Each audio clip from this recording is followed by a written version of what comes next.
श्रीमद् भगवद गीता यथारूप अध्याय 16 दैवी तथा आसुरी स्वभाव।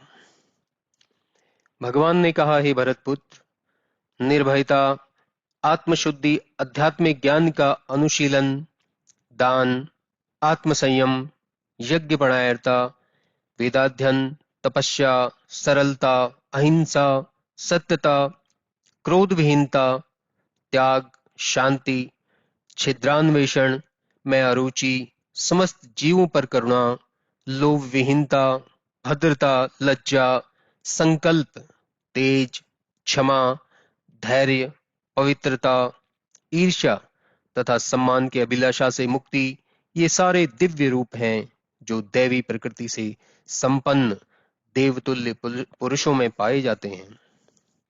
हे प्रथापुत्र, दंभ, दर्प, अभिमान, क्रोध, कठोरता तथा अज्ञान ये आसुरी स्वभाव वालों के गुण हैं। दिव्य गुण मोक्ष के लिए अनुकूल हैं और आसुरी गुण बंधन दिलाने के लिए हैं। हे पांडुपुत्र, तुम चिंता मत करो, क्योंकि तुम दैवी गुणों से युक्त होकर जन्मे हो। हे प्रथापुत्र, इस संसार में सृजित प्राणी दो प्रकार के हैं, दैवी तथा आसुरी। मैं पहले ही विस्तार से तुम्हें दैवी गुण बतला चुका हूं। अब मुझसे आसुरी गुणों के विषय में सुनो। जो आसुरी हैं वह यह नहीं जानते कि क्या करना चाहिए और क्या नहीं करना चाहिए। उनमें न तो पवित्रता, न उचित आचरण और न ही सत्य पाया जाता है।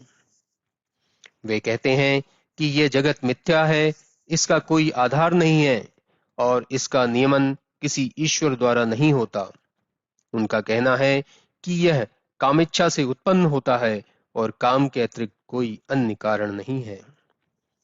ऐसे निष्कर्षों का अनुगमन करते हुए आसुरी लोग, जिन्होंने आत्मज्ञान खो दिया है और जो बुद्धिहीन है, ऐसे अनुपयोगी एवं भयावह कार्यों में प्रवृत्त होते हैं जो संसार का विनाश करने के लिए होता है।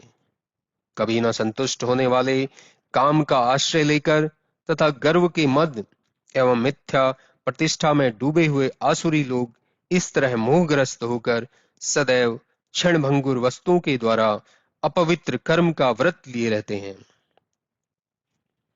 उनका विश्वास है कि इंद्रियों की तुष्टि ही मानव सभ्यता की मूल आवश्यकता है। इस प्रकार मरण काल तक उनको अपार चिंता होती रहती है। वे लाखों इच्छाओं के जाल में बंधकर तथा काम और क्रोध में लीन होकर इंद्रिय तृप्ति के लिए अवैध ढंग से धन संग्रह करते हैं। आसुरी व्यक्ति सोचता है, आज मेरे पास इतना धन है और अपनी योजनाओं में और अधिक धन कमाऊंगा। इस समय मेरे पास इतना है, किंतु भविष्य में यह बढ़कर और अधिक हो जाएगा। वह मेरा शत्रु है और मैंने उसे मार दिया है और मेरे अन्य शत्रु भी मार दिए जाएंगे। मैं सभी वस्तुओं का स्वामी हूं, मैं भोक्ता हूं, मैं सिद्ध, शक्तिमान तथा सुखी हूं। मैं सबसे धनी व्यक्ति हूं और मेरे आसपास मेरे कुलीन संबंधी हैं। कोई अन्य मेरे समान शक्तिमान तथा सुखी नहीं है। मैं यज्ञ करूंगा, दान दूंगा और इस तरह आनंद मनाऊंगा। इस प्रकार ऐसे व्यक्ति अज्ञानतावश मोहग्रस्त होते रहते हैं और अनेक चिंताओं से उद्विग्न होकर तथा मोह जाल में बंधकर वे इंद्रिय भोग में अत्यधिक आसक्त हो जाते हैं और नरक में गिरते हैं।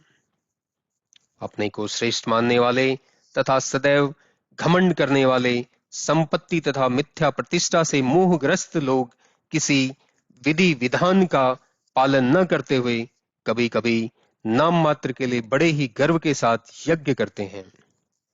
मिथ्या अहंकार, बल, दर्प, काम तथा क्रोध से मोहित होकर आसुरी व्यक्ति अपने शरीर में तथा अन्यों के शरीर में स्थित भगवान से ईर्ष्या तथा वास्तविक धर्म की निंदा करने लगते हैं। जो लोग ईर्ष्यालु तथा क्रूर हैं और नराधम हैं, उन्हें मैं निरंतर विभिन्न आसुरी योनियों में भव सागर में डालता रहता हूं। हे कुंती पुत्र, ऐसे व्यक्ति आसुरी योनि में बारंबार जन्म ग्रहण करते हुए कभी भी मुझ तक पहुंच नहीं पाते। वे धीरे धीरे अत्यंत अधम गति को प्राप्त होते हैं। इस नरक के 3 द्वार हैं, काम, क्रोध तथा लोभ। प्रत्येक बुद्धिमान व्यक्ति को चाहिए कि इन्हें त्याग दे, क्योंकि इनसे आत्मा का पतन होता है। हे कुंती पुत्र, जो व्यक्ति इन तीनों नरक द्वारों से बच जाता है, वह आत्म साक्षात्कार के लिए कल्याणकारी कार्य करता है और इस प्रकार क्रमशः परम गति को प्राप्त होता है। जो शास्त्रों के आदेश की अवहेलना करता है और मनमाने ढंग से कार्य करता है, उसे न तो सिद्धि, न सुख, न ही परम गति की प्राप्ति हो पाती है। अतएव मनुष्य को यह जानना चाहिए कि शास्त्रों के विधान के अनुसार क्या कर्तव्य है और क्या अकर्तव्य। उसे ऐसे विधि विधानों को जानकर कर्म करना चाहिए, जिससे वह क्रमशः ऊपर उठ सके।